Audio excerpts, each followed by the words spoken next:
Isang mapagpalang umaga po sa bawat isa. Isang mapagpalang umaga rin sa atin dito. Sa mga kasama ko ito, sa mga kapatiran. Magandang umaga po sa inyong lahat. Purihin ng Diyos sapagkat ngayong umaga ay Biyernes. Amen. Praise God. Sapagkat ito ang katapusan ng chapter 9. Purihin ng Diyos sapagkat nakatapos na naman tayo ng isang chapter. Kaya tayo puri sa Panginoon. Itin natin yung aming Diyos. Hallelujah.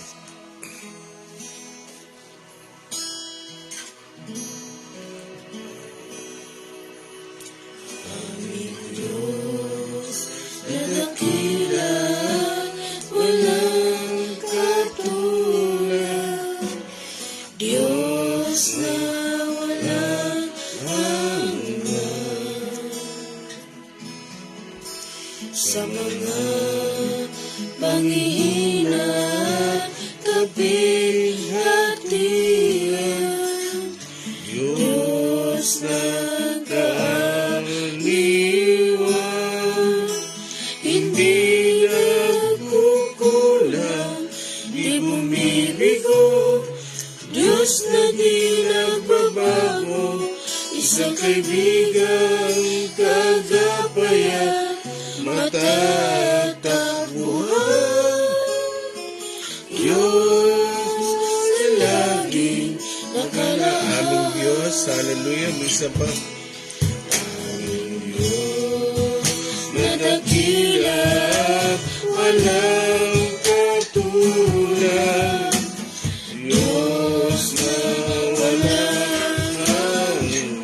Hallelujah. Praise God. Sa mga panghihina, kapighatian, Diyos ng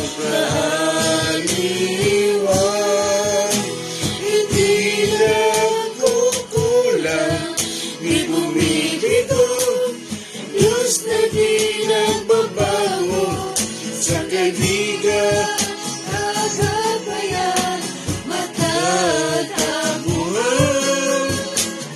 Diyos na laging nakalaan. Kayong Diyos.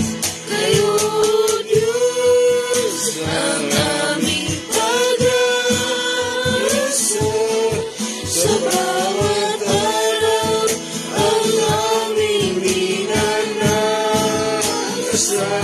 Sa aming buhay, bibigyan kaluguran. Pararangalan ng iyong dakila, pangalan Kayong Diyos. Hallelujah. kayo, Diyos, ang aming pag-asa. Sa bawat araw, ang aming minanasa. Sa aming buhay, bibigyan kaluguran. Pararangalan ng iyong dakila. Aming Diyos. Hallelujah. Misa pa. Aming Diyos Na dakila. Walang katulad. Diyos na walang hanggan. sa mga panghihina, kapighatian, Diyos na kaaliwan, hindi nagkukulang, di bumibigo, Diyos na di nagbabago, isang kaibigan, kagapayan, matatabuhan. Diyos na laging nakaraan. Kayo ang Diyos. Hallelujah. Kayo, Diyos, Sikaya na bababakanda. aming Sakaya na babakaya. pag-asa. Sa bawat Araw, Jesus, Holy Spirit. Hallelujah. Sa aming buhay, bibigyan ka ni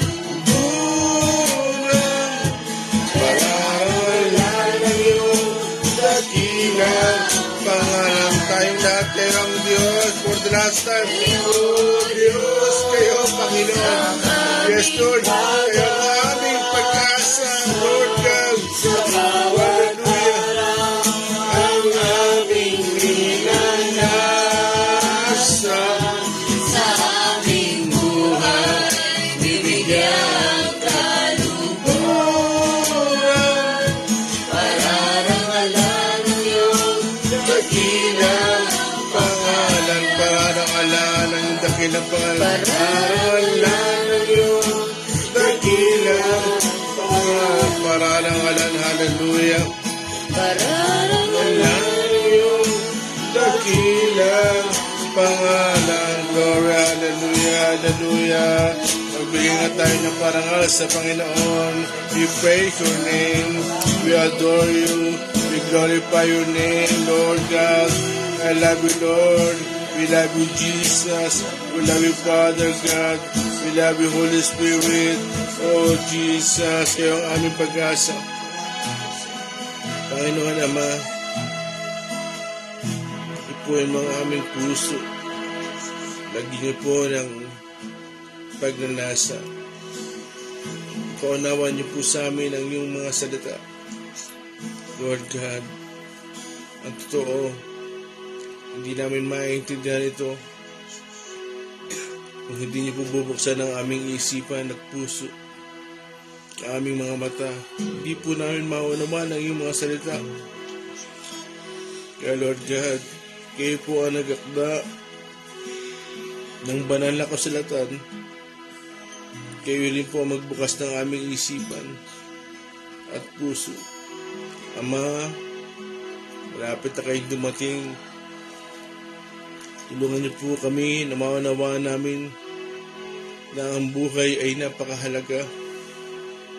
Lord God, na maintindihan namin habang kami ay nasa lupa, huwag itong masayang.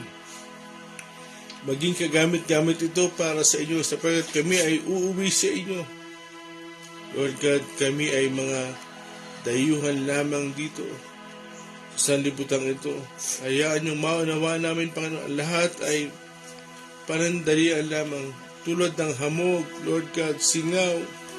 Ganun lang po kami dito. Kaya paunawan niyo po sa amin na ang buhay ay napakahalaga. Lord God, sapagkat kami, Panginoon, ay magtatapos sa inyo harapan. Purihin po kayo, Ama. Pagpalain mo ang inyong mga salita, ang mga kasama ko dito sa church, at ang mga kasama namin sa FB, Panginoon.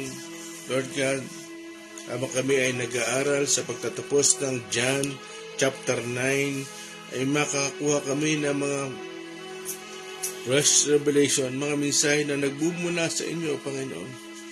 Lord God, magpahayag po kayo sa amin. Pagpalain mo ang umagang ito, ang oras na ito. Salamat sa inyong biyaya at kahabagan sa amin. Purihin po kayo, Ama, sa pangalan ni Jesus. Amen. Purihin po ang Diyos sa umagang ito. Isang mapagpalang umaga po, Sister Anita Katembung, Sister Elenita Arandugue, Sister Rosalina Cabido, Brother Alan Recreo, Pastor Jojo Teruel, good morning po. Sister Josefina Lumapad, Pastora Leonora de los Santos, Sister Raquel Marbuneta, Sister Vicky Joaquin Villacorta, Sister Morena Mateo, good morning po. Sister Eden Relioso Dano, Sister Lena Hara, at Brother Ivan Kier Tataro, good morning po. Amen. Praise God. Salamat sa Panginoon. Bago ang lahat, kung meron bang nanonood dyan na kapatid natin sa Taiwan, mga kapatid natin sa DFC Taiwan, magandang umaga sa inyo. Salamat sa Panginoon. Palakasin kayo ng Panginoon.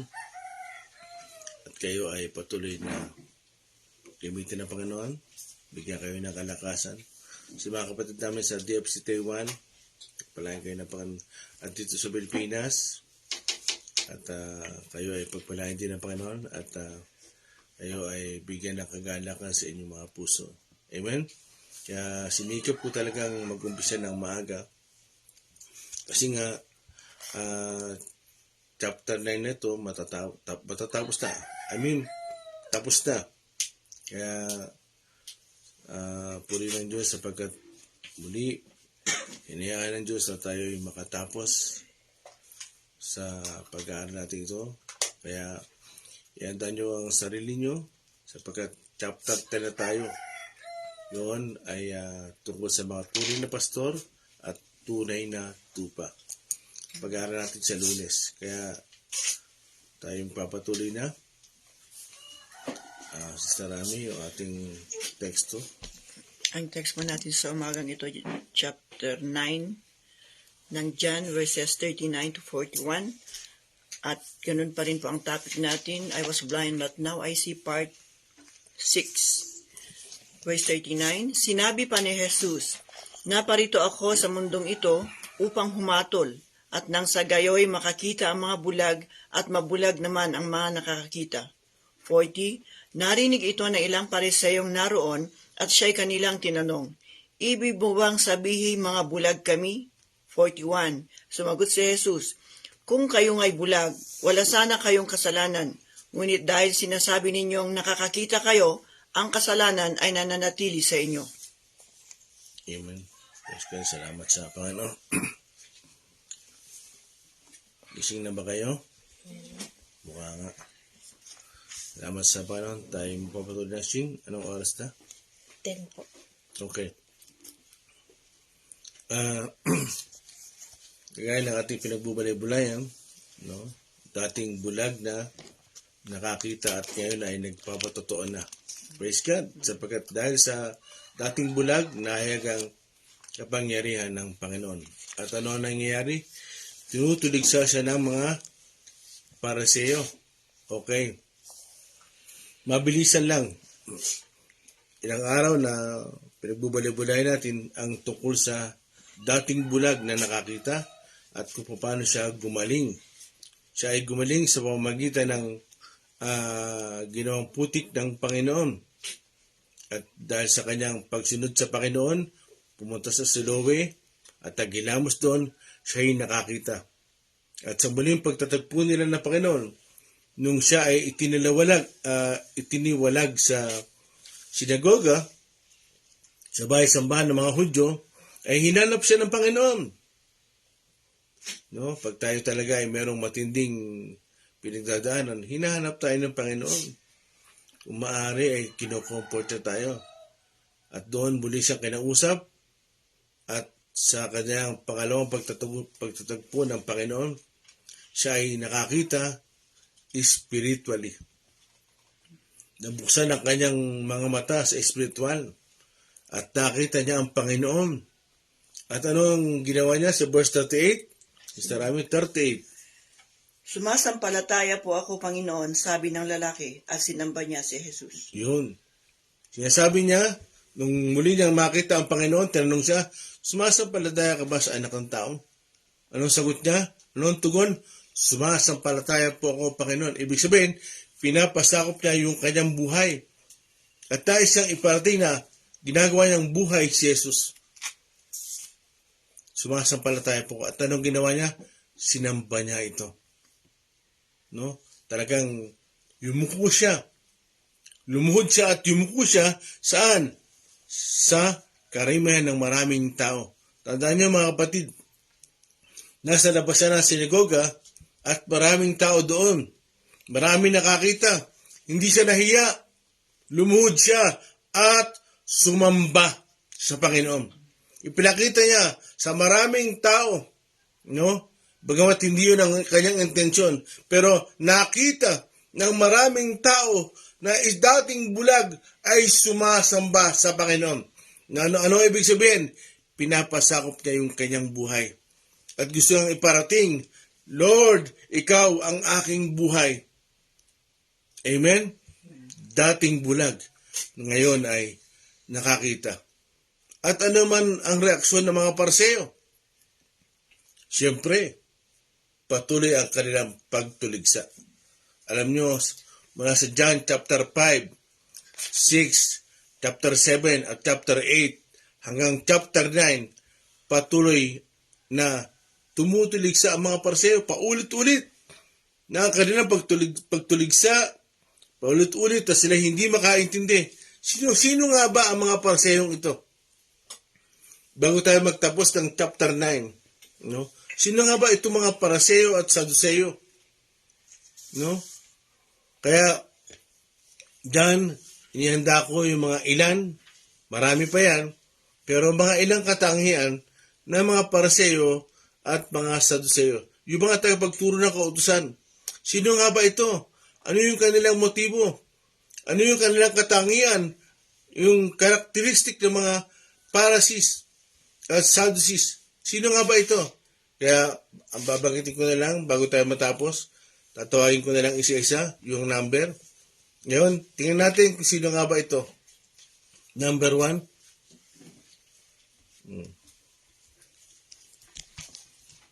Banggitin mo rin yung katangian nila at verse. Number 1, paimbabaw. Mateo chapter 23 verse 1 to 5. Pagkatapos ay sinabi ni Jesus sa mga tao at sa kanyang mga alagad. Verse 2, ang mga tagapagturo ng kautusan at ang mga Pariseyo ang kinikilalang tagapagpaliwanag ng kautusan ni Moises. 3, kaya't gawin ninyo ang itinuturo nila at sundin ang kanilang iniutos. Ngunit, huwag ninyong tularan ang kanilang ginagawa sapagkat hindi nila tinutupad ang kanilang ipinapangaral. 4, pinagpapasan nila ng mabibigat na dalahin ang mga tao. Ngunit, dalahin ang mga tao. Ngunit, daliri ay ayaw nilang igalaw upang tumulong sa pagdadala ng mga iyon. 5, pawang pakitang tao ang kanilang mga gawa. Nilalaparan nila ang mga lalagyan ng talata sa kanilang noo at braso at hinahabaan ang palawit sa laylayan ng kanilang mga damit. Okay. Sino raw yung mga Pharisee? Sino daw yung mga Paraseyo at Saduseyo? Sila yung mga mapaimbabaw. Amen? Kaya, number 2. Number 2 ka pala ulit. Bakit umalis ka pa? Verse 2. Mainit pa sa hot seat? Sige. Verse 2, mapagmataas. Number 2, mapagmataas. Mateo Ito chapter tatawa, Angel. 23, verse 6 to 7. Ang nais nila ay ang mga upuang pandangal sa mga handaan at ang mga tanging upuan sa sinagoga. 7, gustong-gusto nilang igalang sila sa mga palengke at tawaging guro. 8, ngunit kayo, huwag kayong patawag na guro, sapagkat iisa ang inyong guro at kayong lahat ay magkakapatid. 9, Okay. Paano ka napunta dyan? Verse 7 lang. ay 6 to 7. Okay. Una, sila ay paimbabaw. No? Talagang hindi nila pinamumuhay yung itinuturo nila. Pangalawa, mapagmataas sila. Number 3, sunod-sunod na yan. Number 3, 15 minutes lang para matapos Mateo tayo. chapter 23, verse 13 to 15. Nang liligaw o hadlang patungo sa langit. Sabi po dito, kabag-habag kayo, mga tagapagturo ng kautusan at mga Pariseyo, mga mapagkunwari, hinahadlangan ninyo ang mga tao upang hindi sila makapasok sa kaharian ng langit. Ayaw na ninyong pumasok, hinahadangan pa ninyo ang mga nais pumasok. 15. Kahabag-habag kayo, mga tagapagturo ng kautusan at mga Pariseyo, mga mapagkunwari, nilalakbay ninyo ang mga karagatan at kinagalugad ang buong daigdig, makahikayat lamang kayo ng kahit isang hintil sa pananampalatayang Hudyo. Ngunit kung ito'y mahikayat, ginagawa ninyo siyang masahol pa kaysa sa inyo, kaya't lalong may dahilan para siya'y maparusahan sa impyerno. Amen. So, pangatlo, sino sila? Hadlang. Pakunwari. Kaya sabi ng Panginoon, kahabag-habag kayo. Oo nga naman. Kahabag-habag. Bakit? Ayaw nilang pumasok sa langit. Nandadamay pa kayo sana kayo na lang. Dulo nyo. Ayaw ng mga Pariseo at Saduceo na pumasok sa langit. Nandadamay pa. At sinisigap nilang makahikayat ng mga hintil. At pag sila nakahikayat, gagawin pa nilang mas masama kaysa sa kanila. Buruin nyo yun. Naintindihan nyo ba kung ano ang katangian ng mga Pariseo? Number 4. Yun. Sabi mo, Angel, gising. Gising. Gising na ako. Number 4. Mga bulag na taga-akay, mga hangal na taga-akay. Mateo chapter 23. Maliw nilagyan ko. Mateo chapter 23 verse 16 to 17. Kahabag-habag kayo, mga bulag na taga-akay. Itinuturo ninyo na kung gagamitin ninyo man ang templo sa panunumpa, walang anuman ito. Ngunit kung ang gagamitin niya sa panunumpa ay ang ginto ng templo, dapat niyang tuparin ang kanyang sumpa. 17. Mga bulag, mga hangal, alin ba ang mas mahalaga? Ang ginto o ang templong nagpapabanal sa ginto? Okay, ano sila? Bulag at hangal. Okay? Kaya, next, number 5. Number 5. Chapter 23 ng Mateo, verse 25 to 26. May pansariling lakad, unrighteous, walang loyalty, sakim. Kahabag-habag kayo, mga tagapagturo ng kautusan at mga Pariseo, mga mapagkunwari. Nililinis ninyo ang labas ng tasa at pinggan, ngunit ang mga iyon ay puno ng kasakiman at pagiging makasarili. 26. Bulag na Pariseo, linisin mo muna ang nasa loob ng tasa at maging malinis din ang labas nito. Next. Ano sila? Bulag, sakim? Sakim. Meron pa ba? Kulang yan. Kulang yan. Matthew 23 verse 23. Dali. Mateo chapter 23 verse 23. Kahabag-habag kayo, mga tagapagturo ng kautusan at mga Pariseo, mga mapagkunwari. Ibinibigay ninyo ang 10 bahagi ng naaani ninyong yerba buena, ruda, linga, ngunit kinakaligtaan naman ninyong isagawa ang mas mahahalagang turo sa kautusan, ang katarungan, ang pagkahabag, at ang katapatan. Huwag ninyong kaligtaang gawin ang mga ito kahit na tamang gawin ninyo ang pagbibigay ng 10 bahagi ng ani. Amen. Huwag niyong kalimutan ito kahit na tama ang pagbibigay ng 10 bahagi. Tandaan niyo yan. Ano yung dulang na binasa na Ate Angel? Huwag niyong kaliligtaan. Bagamat tama ang pagbibigay ng 10 bahagi, hindi pinahinto. Bagamat tama, pero huwag niyong kalimutan, mayroong pinakamahalaga. Ano yun? Yung katarungan.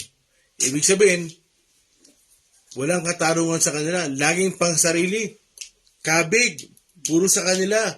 Ibig sabihin, lagi sila ang tama. Wala silang mali. Kaya nga sila unrighteous eh. Ano pa? Ano yun? Ano? Walang loyalty. Walang katapatan. Ibig sabihin, wala sa kanila yung tunay na kaibigan. Wala sa kanila yon. Wala sa kanilang best friend. Ano pa? Sakim. No? Ano pa? Unrighteous. Hindi sila matuwid. Kaya naman, tinatawag sila ng Panginoon na bulag. Kaya kung babalik tayo sa verse 39, no? Yung text natin sa Rami, verse 39. 39 ng John. Mm. John 9. Sinabi pa ni Jesus, naparito ako sa mundong ito upang humatol at nang sa gayo'y makakita ang mga bulag at mabulag naman ang mga nakakakita. Yun. Dalawa yan. Bali 3 nga yan eh.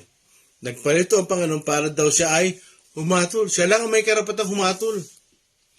Ano daw? Una, makakita ang bulag. At ang bulag naman,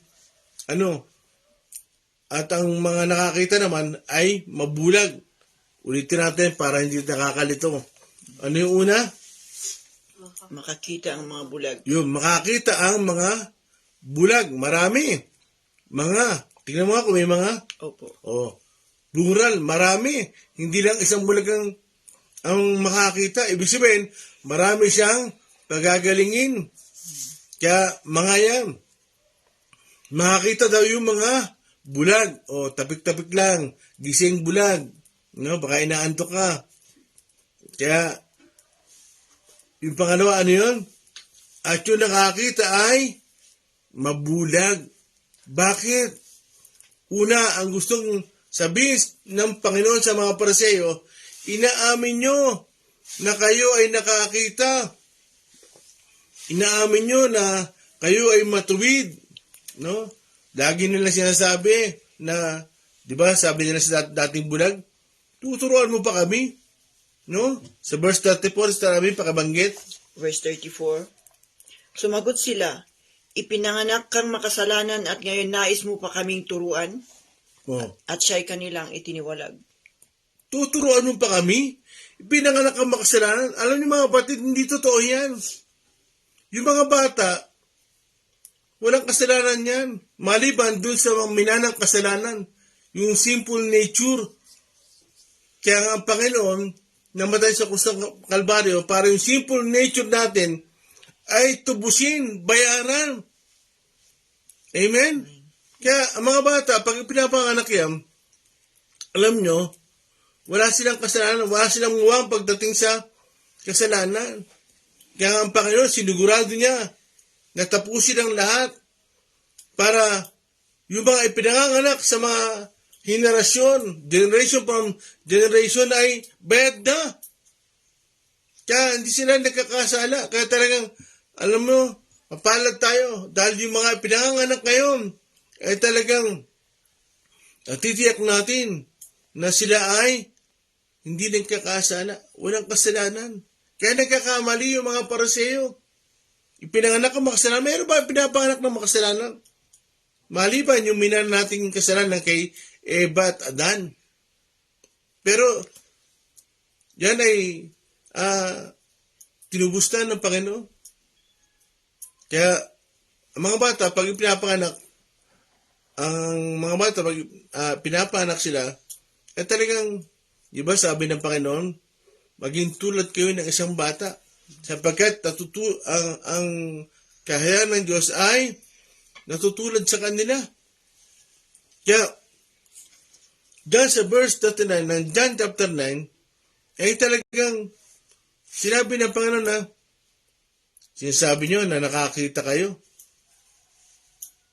Pero sana kung nakakita kayo, wala kayong kasalanan. Hindi kayo nagkakasala. Ano ang ibig sabihin nito? At tayo ipunawa sa atin. As though na ikaw ay hindi lumalapit kay Jesus. Hindi mong inaamin na ikaw yung makasalanan. Bulag ka. Bakit? Si Jesus ang katotohanan. Mga kapatid, dagdag na natin to. Hindi, unahin natin yung 2 Corinthians 3:15-16. 2 Corinthians 3:15-16. Verse 15, hanggang ngayon may talukbong pa ang kanilang isip tuwing babasahin nila ang mga aklat ni Moises. 16, ngunit kapag lumapit ang tao sa Panginoon, naaalis ang talukbong. Yun. Ibig sabihin, yung mga Pariseo at Saduseo, ayaw nilang lumapit sa Panginoon. Kaya naman yung mga talukbong sa kanilang mata at isipan, hindi nawawala. Ayaw nilang lumapit sa Panginoon. Alam nila ang kasulatan. Pero ayaw nilang lumapit sa Panginoon. Alam nyo, kahit may hawak kayong Bible, kahit nakabarong kayo, naka-Amerikana kayo, pumupunta sa church, pero kung ayaw nyo lumapit sa Panginoon, bulag kayo. May talokbong pa rin ang mga mata nyo. Kaya, dapat sila ang unang makakita. Pero ang sabi ng Panginoon, no? Inaamin yung kayo'y nakakita. Pero dapat, kung kayo ay nakakita, dapat hindi na kayo nagkakasala. Ibig sabihin, as long na kayo ay hindi lumalapit sa Panginoon at hindi nyo inaamin kayo makasalanan, bulag kayo. Kaya, dyan yung first sentence, nagparito ang Panginoon para yung bulag ay makakita. Pag inaamin ng isang tao na siya ay bulag sa katotohanan, siya ang makakita. Kailangan may pag-amin. Yun ang mahalaga sa lahat. Kasi walang itinuturing na matuwid sa pamamagitan ng mga kautusan. I-quote nga natin to. Romans 3:10. Romans 3:10. Kung mabilis kayo, mayroon pa tayong mabubuksan. Romans 3:10. Romans chapter 3 verse 10. Ayon sa nasusulat, walang matuwid, wala kahit isa. Yun. Bakit sinabi ng Panginoon? Pagbukas ng Hebreo 11. Bakit sinabi ng Panginoon? No, sa sulat ni Pablo, walang matuwid kahit isa. Kasi ang paniniwala ng mga Pariseo ay sila ay nagiging matuwid dahil sa pagsunod sa kautusan. Kasi yan ang mga Pariseo Kabisado nila yung kautusan. Alam nila yan. Lagi silang may hawak ng kasulatan. Lagi silang may hawak ng Bible. Pero, walang aaring matuwid dyan. Bakit? Kasi, aaring lamang ang isang tao bilang isang matuwid kundi sa pananampalataya. Kaya pag Hebreo 11. Mag-umpisa ka ng verse 4. Hebreo chapter 11, verse 4, sabi po dito, dahil sa pananampalataya sa Diyos, si Abel ay nag-alay ng mas mabuting handog kaysa sa inihandog ni Cain. Kaya naman, si Abel ay kinilalang matuwid nang tanggapin ng Diyos ang kanyang handog.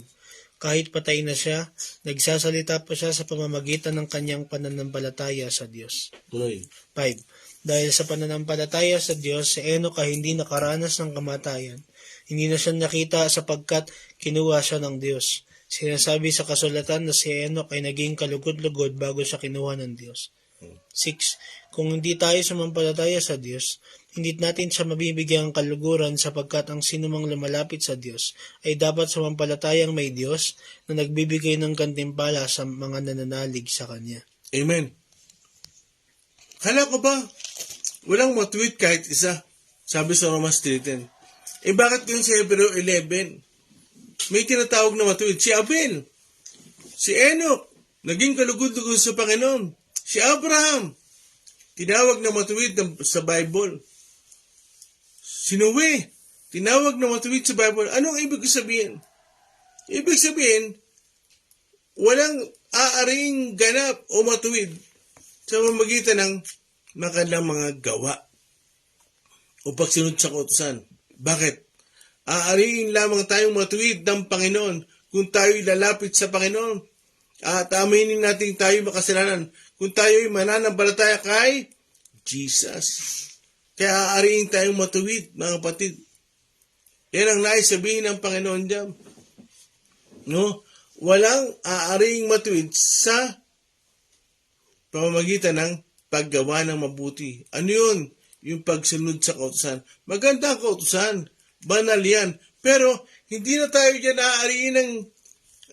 aariing matuwid sa kautusan. Aariin tayo matuwid pag tayo ay nananampalataya kay Jesus.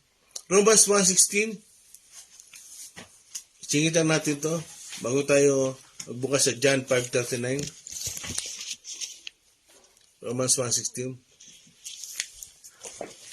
Romans chapter 1 verse 16. Hindi ko ikinahihiya ang magandang balita, sapagkat ito ang kapangyarihan ng Diyos para sa kaligtasan ng bawat sumasampalataya, unay sa mga Hudyo at gayon din sa mga Griego. Yun. Ito ang kapangyarihan ng Diyos para sa mga sumasampalataya. Mga kapatid, napakahalaga ang pananampalataya, yung paglapit kay Jesus. Kaya ang problema dyan, no, hindi sila lumalapit sa Panginoon. Hindi sila, wala silang pag-amin sa Panginoon.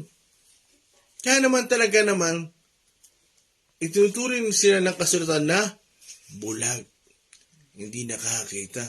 Kaya sabi ng Panginoon, kung kayo nakakita, di ba, sa verse 39, balik tayo, John 9, verse 39, hindi sana kayo nagkakasala. Ibig sabihin, wala silang paglapit sa Panginoon, wala silang pag-amin sa kasalanan nila, kaya sila ay nagkakasala. Anong tawag sa kanila?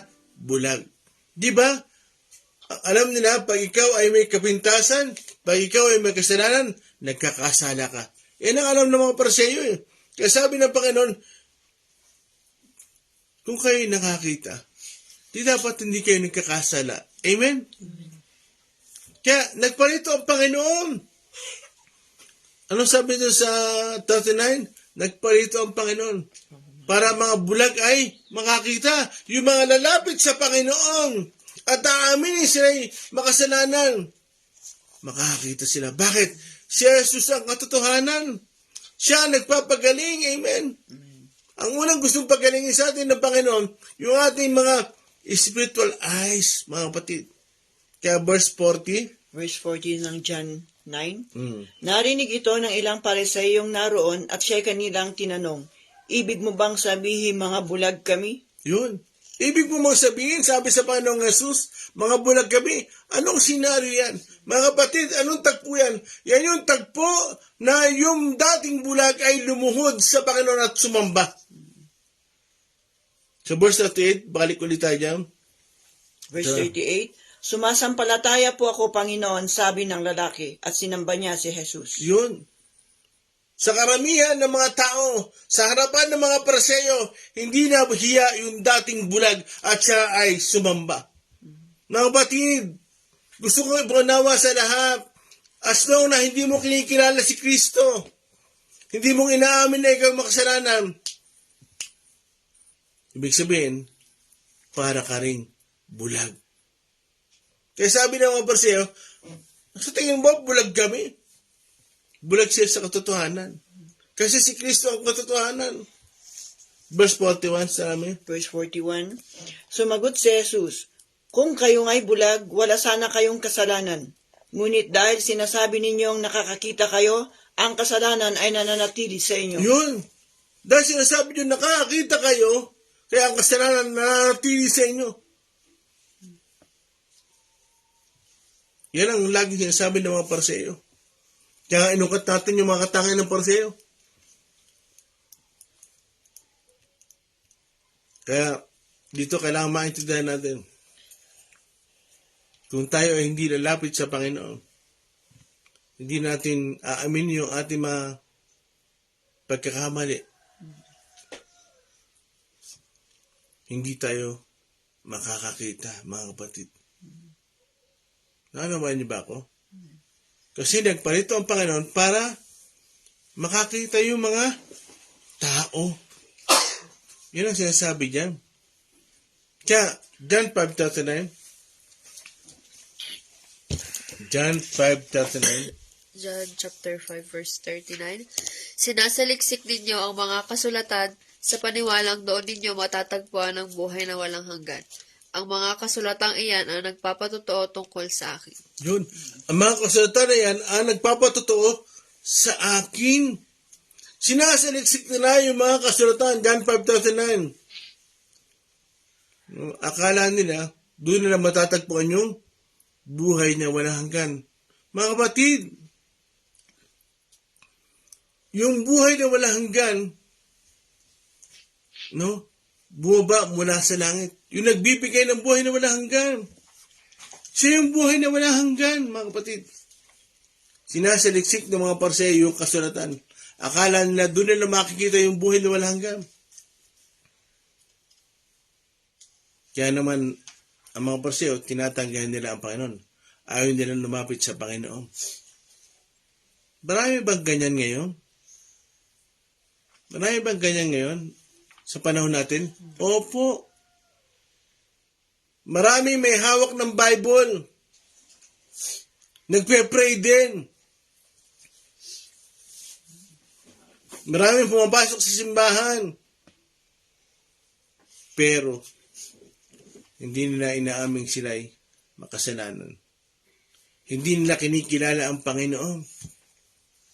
Mga kapatid, ano ang lesson sa ating pinag-aaral? Bago tayo magtapos, John 3:36. Angel, pakibuksan. John 3:36. Pakibasa ng malinaw at malakas. John chapter 3 verse 36.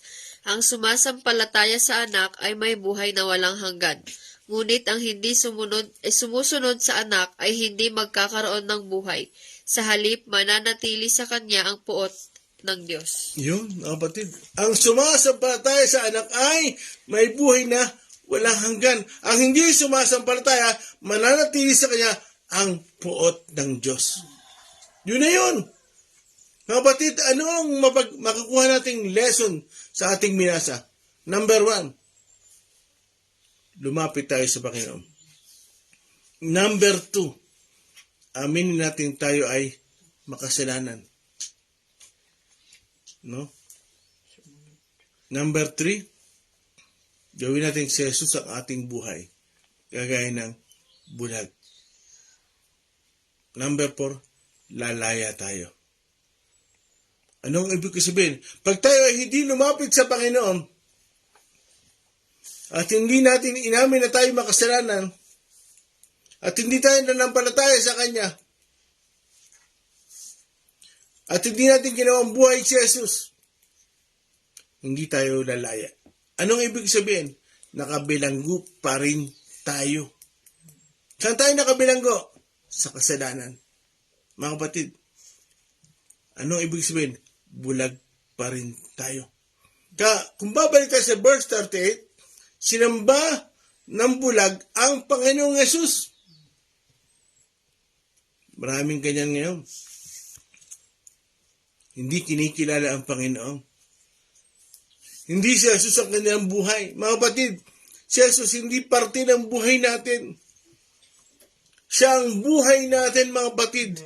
Pag si Jesus ang buhay natin, mabubuhay tayo. Mamatay man tayo sa lupang ito, magpapatuloy lang ang ating buhay sa kabilang buhay. Mabubuhay tayo. Mga kapatid, ang Panginoong Yesus ang tinatawag na katotohanan. Pag ang katotohanan ay hindi namumuhay sa atin, hindi ang buhay natin ang katotohanan, ibig sabihin, namumuhay pa tayo sa kasinungalingan. Wala tayong paglaya. Kaya ano sabi si John 8:32? Buksan mo sa 8:31 to 32. Daniel. John 8:31 to 32. Ano ang sasabihin? Sabi po dito, 42. sinabi naman ni Jesus sa mga Hudyong naniniwala sa Kanya, kung tinutupad ninyo ang aking aral, kayo nga'y tunay na mga alagad ko. Okay, pause. Kung tinutupad nyo raw ang aking aral, tinutupad kayo nga'y mga alagad ko. Ibig sabihin, hindi lang pala humahawak ng Bible, hindi lang pala pumapasok sa church, kailangan mong tuparin ang aral ng Panginoon. Amen. Amen? Hindi mo lang alam na once saved, always saved. May eternal security ka, kailangan mo palang tuparin ang aral ng Panginoon. As long na tinutupad mo yung aral, kayo nga'y mga alagad ko. Amen? Verse 32. Verse 32, makikilala ninyo ang katotohanan at ang katotohanan ang magpapalaya sa inyo. Amen.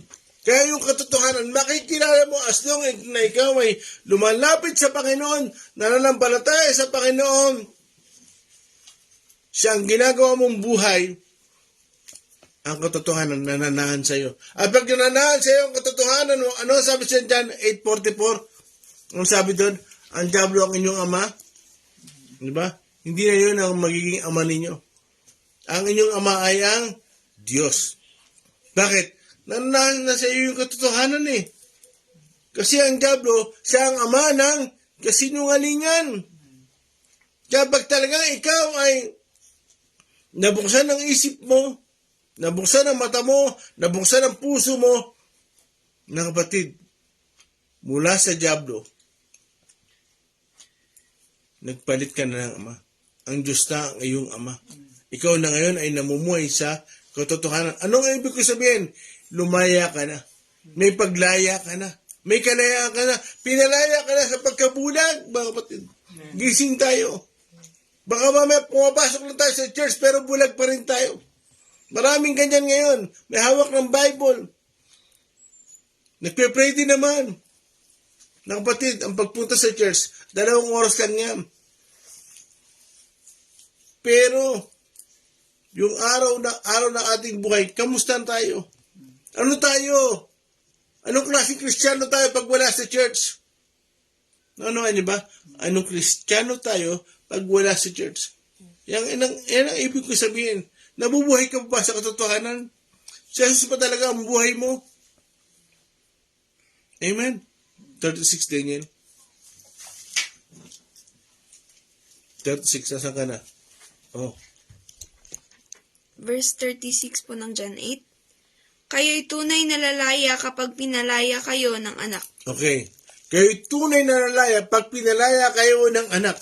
Mga kapatid, sabay-sabay nating sabihin yung verse 25 ng chapter 9. Sige. Sabay-sabay nating i-recite yung John chapter 9, verse 25. Ano sabi sa topic natin? I was blind, but now I see. Masasabi mo ngayon na you're blind, but now I see.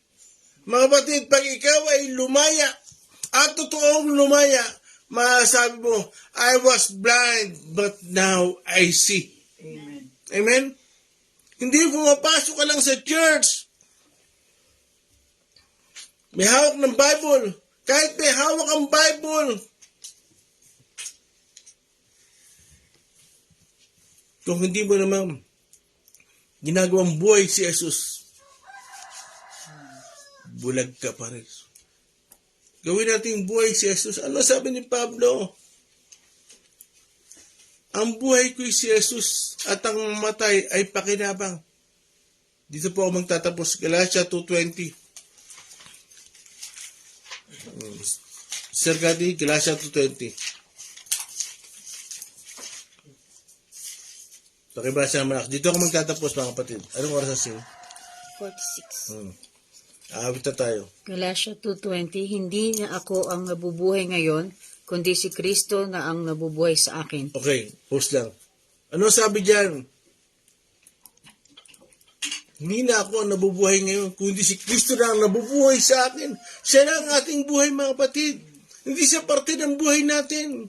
Siya na ang nabubuhay sa atin. Kaya itong ating sarili, pinapatay dapat to. Itong ating dating pagkatao, huwag nyo hahayaang mabuhay yan. Mapanganib. Amen? Araw-araw, patayin natin yan. Kasi dapat ang mabuhay sa atin ay si Jesus. Amen? Tuloy. At habang ako'y nabubuhay pa sa katawang lupa, mamumuhay ako sa pananalig sa anak ng Diyos na umibig sa akin at naghandog ng kanyang buhay para sa akin. Yun. Amen. Kaya habang ako ay nabubuhay pa, ibig sabihin, hindi ka pa tapos dito.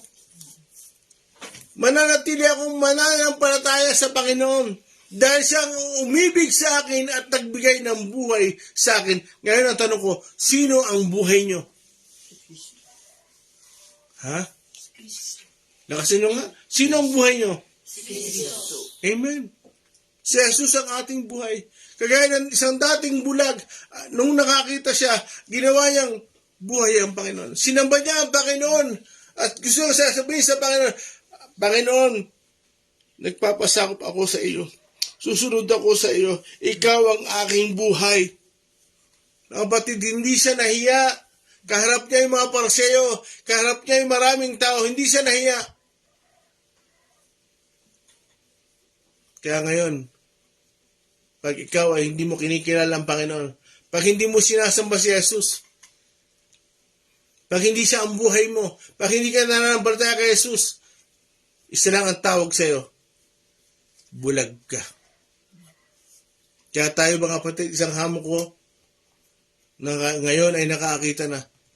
Anong sabi diyan? Habang ako ay nabubuhay, patuloy akong mananalig sa Panginoon sapagkat siya ang nagmahal sa akin at nagbigay ng buhay sa akin. Amen? Aming Diyos. Hallelujah.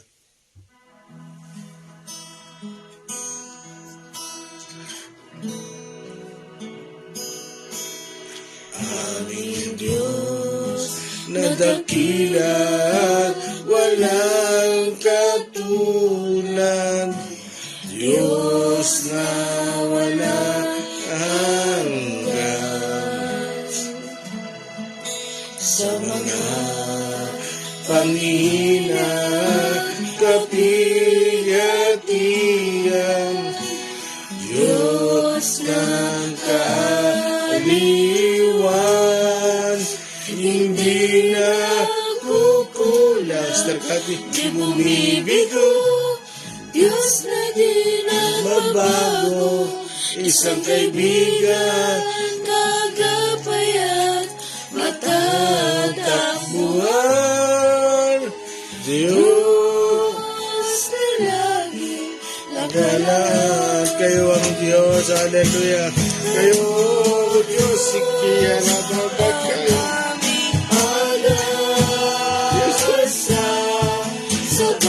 Kayo ang pag-asa namin bawat araw. Asa sa aming buhay, bibigyan kaluguran.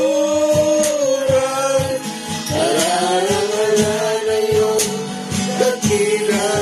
Pangalan kayo ang Diyos. Hallelujah.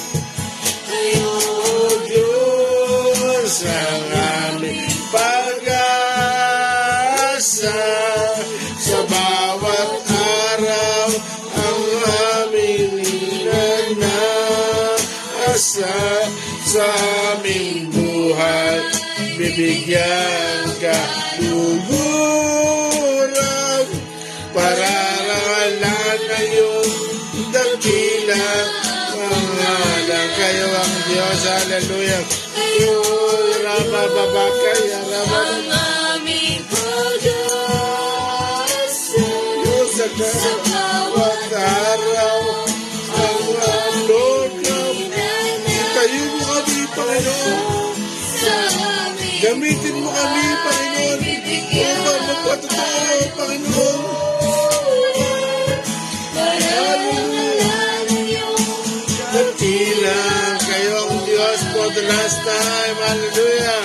Kayo, Diyos, ang aming pag-asa. Sa bawat araw, Lord, matatapos ang buhay namin sa lupa. Pero pagdating namin dyan, Panginoon, makita namin kung sino kayo. Hallelujah. Pararangalan ng iyong dakila. Misa mga for the last time. Hallelujah. Kayo, Diyos, ang aming pag-asa. Kaya bababababag kaya. Ura kaya ang aming inanasa. Sa aming buhay, bibigyan ka luguran. Pararangalan ng iyong dakila. Pangalan, pararangalan. Pararangalan ng iyong dakila. Pangalan, pararangalan. Pararangalan ng iyong dakila. Pangalan, glory, hallelujah, glory, hallelujah. Magbigyan nga tayo ng parangal sa Panginoon. Hallelujah. Lord, salamat po. Natapos namin ng chapter 9, Panginoon. Salamat po. At sa Lunes, papasok na po kami sa chapter 10, Panginoon. Salamat po. Alam namin na hindi matatapos ang pag-aaral na ito habang kami nabubuhay. Salamat po sa mga kaunawaan, sa mga pagtutulong nyo. Salamat po, Panginoon. Kayo ang aming buhay. Kayo ang aming pag-asa. Lord God, maraming salamat po sa buhay na ibinigay niyo po sa amin. Salamat sa oxygen, sa hangin. Lord God, salamat po. Salamat sa pag-iingat po bawat araw. Hallelujah. Sister Cathy, Salamat sa inyo, Panginoon. Salamat sa inyo sapagkat kami ay inalis mo na po sa kalagayan ng isang bulag, Panginoon. Salamat sa inyo. Nakita ka na po namin at ang daan patungo sa inyo, Panginoon. Binuksan mo ang aming mga mata, Panginoon. Inalis mo ang talukap ng kasalanan sa aming buhay. Tulungan niyo kami magpatuloy sa pamumuhay na banal, Panginoon. Lord, sa pagsunod sa inyo, O Diyos, ano mga struggle namin o hirap na dinaraanan o pagdaraanan pa, alam naming tutulungan niyo po kami sa aming buhay, Panginoon. Magtatagumpay kami, O Diyos.